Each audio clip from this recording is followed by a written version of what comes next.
Hi guys! Hi everyone! Update lang, since matagal na ako hindi naglalabas ng video. So, ito yung usual life ko everyday. So, work from home, from 8 a.m. to 4 p.m.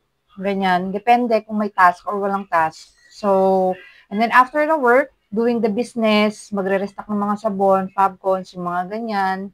Asikasuhin yung order sa Shopee, Lazada. And then, ito, ngayong araw, kung ba't ako nag-video, kasi sinusumpong ako ng anxiety ko. May ginawa na naman ako nakapagpa-trigger sa anxiety ko. So, even though nag-work ako, nababother ako dahil sa ginawa ko, hindi naman karumal-dumal yung ginawa ko or something na ano. Talagang si anxiety ko lang makulit. Wala naman akong ginawang masama or something. It's just that the actions that I've taken is, sabihin na nating, form of impulsive behavior. Yon. Pero even though na impulsive behavior siya, no harm done naman. It's a good thing naman yung ginawa ko.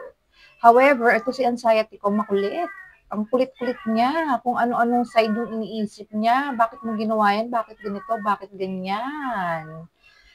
Hi! Normal po ito talaga. It comes with package sa bipolar 1 na having anxiety sa mga little things na ginagawa mo.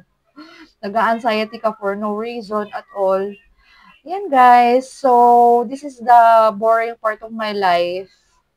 Work, business, tulog, gising, work, business, tulog, gising. So, yun. Kaya wala ganong pangyayari sa akin ngayon kasi hindi rin ako ganong lumalabas ng bahay. Wala akong ganang lumabas ng bahay. Yun. Isa rin sa mga problem na wino-workout ko ngayon yan kasi um, dapat may social interaction ka to help improve your condition. Ako, hirap na hirap ako lumabas ng bahay ngayon.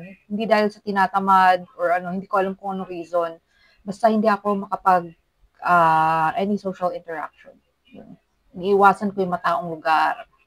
Yun. So, wino-workout ko ngayon yun kasi social interaction would help us, lalo na tayong may mga anxiety, depression, would help us to get out of that situation. Yun. Para hindi tayo malugmok sa depression or sa anxiety, kailangan talaga may social life or social interaction. So, I'm still working on that.